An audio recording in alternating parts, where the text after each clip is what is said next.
fate rarely calls.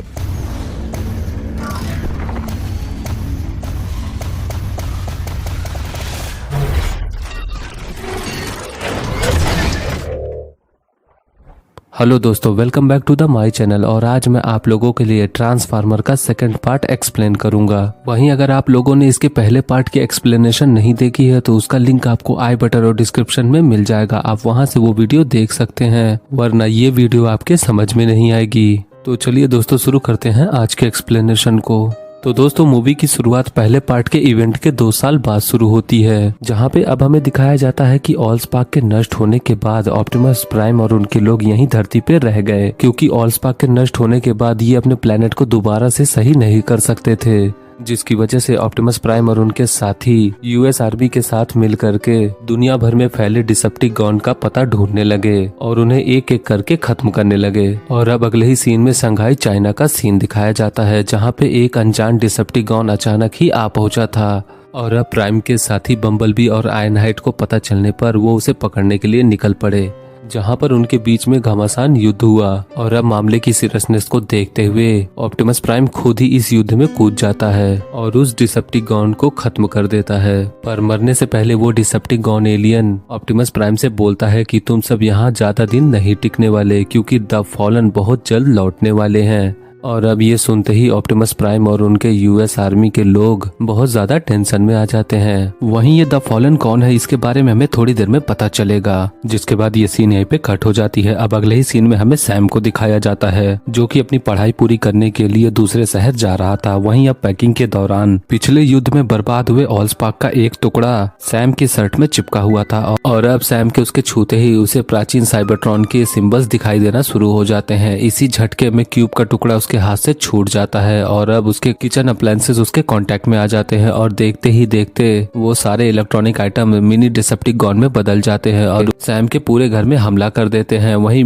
बम्बल भी उन्हें रोकने की कोशिश करता है, जिसकी वजह से उसका पूरा घर तबाह हो जाता है। और अब अगले ही सीन में गवर्नमेंट के लोग सैम के घर पहुंच जाते हैं, जो कि ट्रांसफार्मर की एग्जिस्टेंस को छुपाने के लिए सैम के घर को रिन्यू करने का पूरा खर्चा उठाने को तैयार होते हैं। वहीं दूसरी तरफ मिखाइला भी सैम से मिलने वहां पे पहुंच जाती है। सैम मिखाइला को वो क्यूब का टुकड़ा दे देता है छुपाने के लिए, इस बात से अनजान की एक मिनी डिसेप्टिकॉन उसे ये सब कुछ करते हुए देख रहा था। और अब वो मिनी डिसेप्टिकॉन क्यूब के टुकड़े की जानकारी तुरंत ही मेगाट्रॉन को पास ऑन कर देता है। और अब अगले ही सीन में एक डिसेप्टिकॉन यूएस मिलिट्री के सैटेलाइट को हैक करके मेगाट्रॉन और ऑलस्पार्क के बचे हुए टुकड़े के हिस्से का पता कर लेता है। और अब टुकड़े का पता चलने के बाद वो उसे हासिल करने के लिए अपने खतरनाक पैंथर लाइक डिसेप्टिकॉन को धरती पे भेजता है, और वो उसी हाईली गाइडेड लोकेशन पे पहुंच जाता है। और अब रास्ता ना मिलने के कारण वो डिसेप्टिकॉन अपने मुंह से ढेर सारे माइक्रोबॉट डिसेप्टिकॉन रिलीज करता है, जो कि वेंटिलेशन के थ्रू मेन चेंबर तक पहुंच जाते हैं। और वहां पहुंच करके वो एक दूसरे में मर्ज होकर के स्टॉर्म लाइक डिसेप्टिकॉन में बदल जाते हैं, जो कि उस टुकड़े को हासिल करने में सफल हो जाते हैं। पर तब तक यूएस मिलिट्री को घुसपैठ की भनक लग जाती है, इसीलिए वो उनके ऊपर हमला कर देते हैं। पर स्टॉर्म ब्लेड डिसेप्टिकॉन काफी ज्यादा तेज होता है, जो कि उन सभी को मार करके बाहर निकल जाता है, जिसकी वजह से अब वो टुकड़ा डिसेप्टिकॉन के हाथ लग चुका था। और अब अगले ही सीन में मेगाट्रॉन के साथ ही पैसिफिक ओशन की गहराइयों में नेवी से छुप करके पहुंच जाते हैं, और वहां पर मेगाट्रॉन की बॉडी को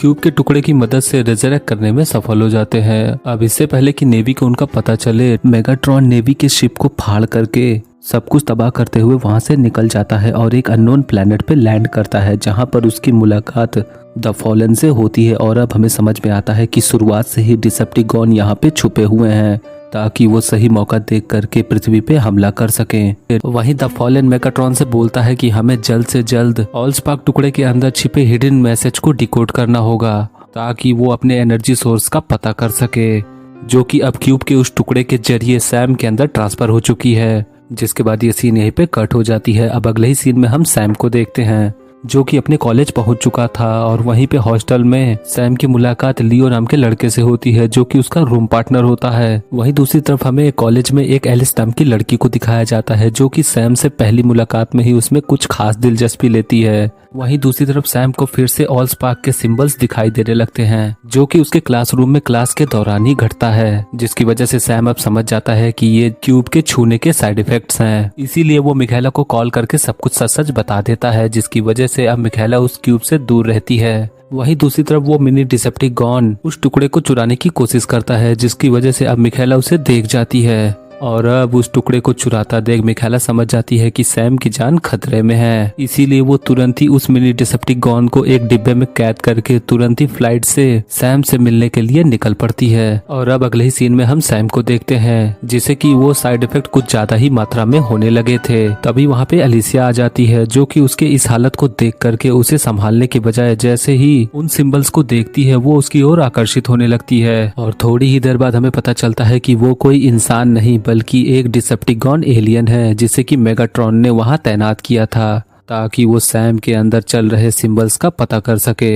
अब इससे पहले कि अलिसिया सैम को मार करके वो जानकारी निकाल पाती, तभी वहाँ पे मिकाएला आ जाती है और वो सैम को किसी तरह से बचा करके वापस भागने लगती है। और अब कोई और रास्ता ना होने पर लियो को भी उनके साथ ही भागना पड़ता है, पर अलिसिया इतनी आसानी से उसका पीछा नहीं छोड़ती है और उसके ऊपर लगातार हमला करती रहती है। और अब मौका देख करके मिकाएला अलिसिया को कार से कुचलने में सफल हो जाती है, जिसकी वजह से वो वहीं पे मारी जाती है। पर खतरा अभी तक नहीं टला होता है, क्योंकि देखते ही देखते मेगाट्रॉन का एक साथी हेलीकॉप्टर के फॉर्म में सैम, मिखाएला और लियो को एक साथ ही किडनैप कर लेती है, जिसके बाद उसकी कार को एक अबैंडन्ड इलाके में क्रैश कर दिया जाता है। और तभी मेगाट्रॉन भी वहां पे पहुंच जाता है और वो सैम के अंदर चल रहे सिंबल्स की जानकारी निकालने की कोशिश करता है, पर तभी वहां पे ऑप्टिमस प्राइम आ जाता है, जो कि बम्बलबी के साथ सैम को बचाने के लिए हमला कर देता है। और एक बार फिर से ऑप्टिमस प्राइम और मेगाट्रॉन में घमासान युद्ध होता है। अब ऑप्टिमस प्राइम एक बार फिर से मेगाट्रॉन पे भारी पड़ रहे थे और इससे पहले कि वो उसको सबक सिखा पाते, कायर मेगाट्रॉन ऑप्टिमस पर पीछे से हमला कर देता है, जिसकी वजह से ऑप्टिमस प्राइम बुरी तरह से घायल हो जाते हैं और उनकी जान चली जाती है। और ये सब कुछ देख करके सैम को अपनी आंखों पे भरोसा नहीं होता है, क्योंकि सैम चाह करके भी उनकी जान नहीं बचा पाता है। पर फिर भी मेगाट्रॉन और उनके साथियों को दुम दबा करके वहाँ से भागना पड़ता है, क्योंकि थोड़ी ही देर में बम्बलबी और आयनहाइट वहाँ पे पहुंच जाते हैं। वहीं दूसरी तरफ हमें द फॉलन को दिखाया जाता है, जिसके रास्ते का सबसे बड़ा कांटा ऑप्टिमस प्राइम अब मर चुका था। इसीलिए अब द फॉलन अपने पूरी आर्मी के साथ ही पृथ्वी पर धावा बोलता है और यूएस की सैटेलाइट को हैक करके पूरे शहर में सैम को उसे लौटाने की न्यूज फैला देता है, जिसकी वजह से अब पूरे शहर में हड़कंप मच जाती है, जिसकी वजह से अब सैम और लियो को छुप छुप करके रहना पड़ता है।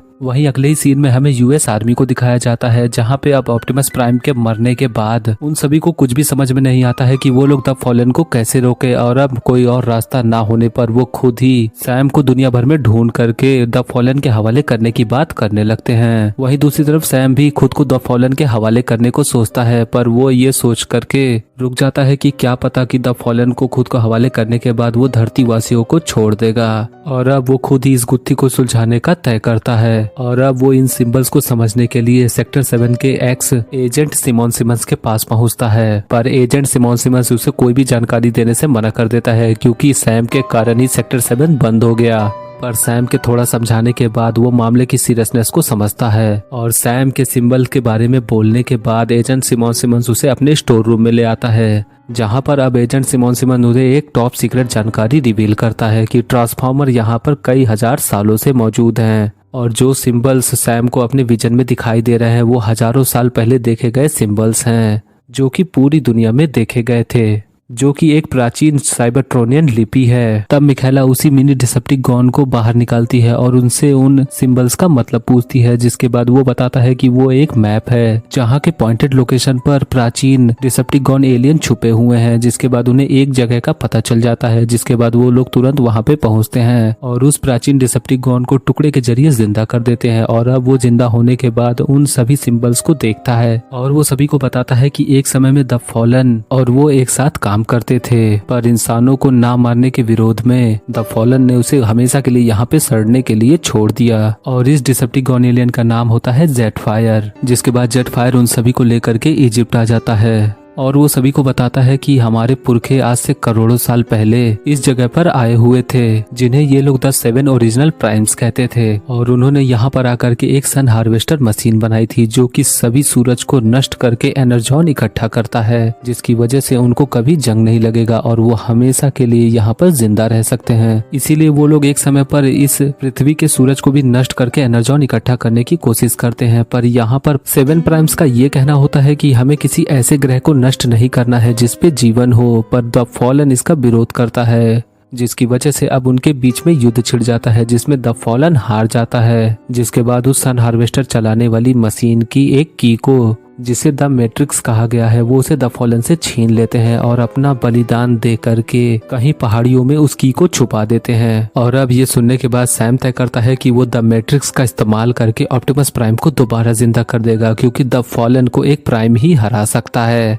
जिसके बाद अब तुरंत ही agent Simone Simmons captain Lennox और उनकी टीम से संपर्क करते हैं और वो ऑप्टिमस प्राइम को तुरंत ही इजिप्ट लाने के लिए बोलते हैं ताकि वो उसे दोबारा रेजरेक्ट कर सके। पर सैटेलाइट हैक होने के कारण मेगाट्रॉन को उनके प्लान के बारे में पता चल जाता है और वो सभी लोग सैम को रोकने के लिए निकल पड़ते हैं। वहीं दूसरी तरफ इजिप्ट में रात बिताते वक्त सैम की नजर ओरान बेल्ट के 3 तारों पे पड़ती है, जहाँ पर अब सैम सभी को रिवील करता है कि इन्हें 3 राजा भी कहते हैं, जिनसे प्रेरित होकर के हजारों साल पहले गीजा के पिरामिड बनाए गए थे। जिसके बाद वो सभी लोग उन तारों के अलाइनमेंट का पीछा करते हुए टेट्रा के पहाड़ तक पहुंचते हैं, जहां पर उन्हें द मैट्रिक्स मिल जाता है। पर जैसे ही सैम उसे हाथ लगाता है, द मैट्रिक्स पूरी तरह से राख में बदल जाता है। पर सैम को ये देख करके कुछ भी समझ में नहीं आता है। अब कोई और रास्ता ना होने पर सैम अपने विश्वास पर मैट्रिक्स की राख को एक थैली में रख लेता है।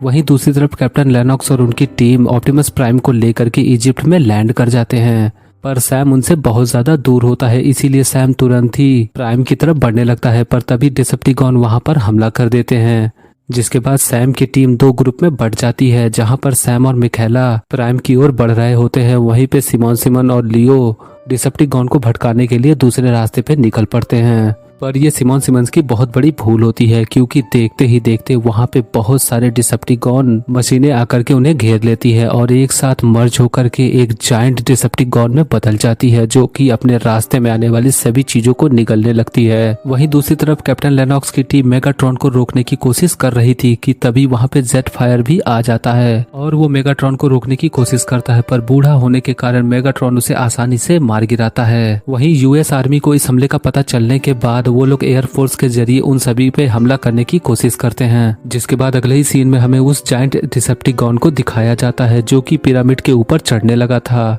क्योंकि वो सन हार्वेस्टर मशीन उसी पिरामिड के अंदर छुपी हुई थी। जिसके बाद वो डिसेप्टिकॉन पिरामिड की परत को हटा करके वो मशीन बाहर निकाल देता है, पर यूएस आर्मी अपने हाईली एडवांस रेल गन की मदद से उस जायंट डिसेप्टिकॉन को एक ही बार में धराशाही कर देते हैं। वहीं दूसरी तरफ हमें सैम को दिखाया जाता है, जो कि लगातार प्राइम की तरफ बढ़ रहा था, जो कि रास्ते में कई बार मरते मरते बचता है, पर आखिर में मेगाट्रॉन के एक हमले का शिकार हो जाता है। और अब कैप्टन लेनॉक्स की टीम कई कोशिश करती है सैम को होश में लाने के लिए, पर वो होश में नहीं आता है। और अब सैम द ओरिजिनल प्राइम्स को अपने सपने में देखता है, जो कि उसके सपने में आकर के उसे बताते हैं कि द मैट्रिक्स ऑफ लीडरशिप का सम्मान किसी को मिलता नहीं है, बल्कि उसे कमाना पड़ता है। जैसा कि सैम ऑप्टिमस प्राइम से हिम्मत और बहादुरी से लड़ा है और उसमें उसने अपने जान की भी परवाह नहीं की, इसीलिए द मैट्रिक्स ऑफ लीडरशिप का सम्मान उसे मिला है। और द ओरिजिनल के इतना कहते ही सैम तुरंत ही होश में आ जाता है और मैट्रिक्स भी रेजरेक्ट होकर के एक्टिवेट हो जाती है। जिसके बाद सैम तुरंत ही ऑप्टिमस प्राइम की छाती में गाड़ देता है, जिसकी वजह से ऑप्टिमस प्राइम अब जिंदा हो जाता है। पर तभी द फॉलन वहां आ जाता है और वो अपनी मैट्रिक्स को लेकर के उस सन हार्वेस्टर मशीन को ऑन कर देता है। सैम ऑप्टिमस प्राइम को उसे रोकने के लिए बोलता है, पर अब ऑप्टिमस प्राइम घायल होने के कारण उनके अंदर हिम्मत नहीं होती है उसे रोकने की।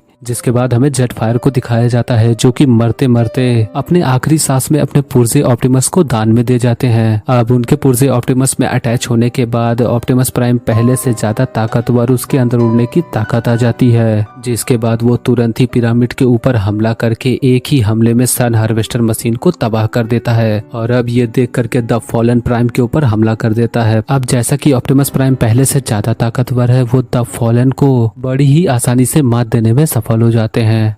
तभी मेगाट्रॉन भी ऑप्टिमस प्राइम के ऊपर हमला करता है, पर वो दोनों को एक साथ ही हरा करके वहीं पे द फॉलन को खत्म कर देते हैं।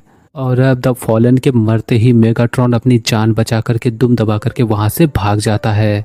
जिसके बाद ऑप्टिमस प्राइम ये युद्ध जीत जाते हैं। और अब मूवी के अंत में ऑप्टिमस प्राइम सैम का शुक्रिया करता है, क्योंकि उसने उसकी जान बचाई। जिसके बाद ऑप्टिमस प्राइम अपने बचे हुए ऑटोबॉट साथियों को एक मैसेज भेजता है, जिसके बाद ये मूवी यहीं पे एंड हो जाती है। दोस्तों, आई होप आपको ये वीडियो पसंद आया होगा। वीडियो अच्छा लगा हो तो वीडियो को लाइक और शेयर जरूर करें और चैनल को सब्सक्राइब करके बेल आइकन जरूर दबाएं, ताकि जब मैं अगली वीडियो डालूं तो उसका नोटिफिकेशन आपको तुरंत मिल जाए। क्योंकि मैं बहुत ही जल्द इसका तीसरा पार्ट लाने वाला हूँ, इसीलिए चैनल को सब्सक्राइब जरूर करें। वीडियो अच्छा लगे तो वीडियो को लाइक और शेयर जरूर करें और आने वाली वीडियोस की नोटिफिकेशन पाने के लिए हमारे चैनल को जरूर सब्सक्राइब करें। मिलूंगा आपसे अगली वीडियो में, तब तक के लिए गुड लक।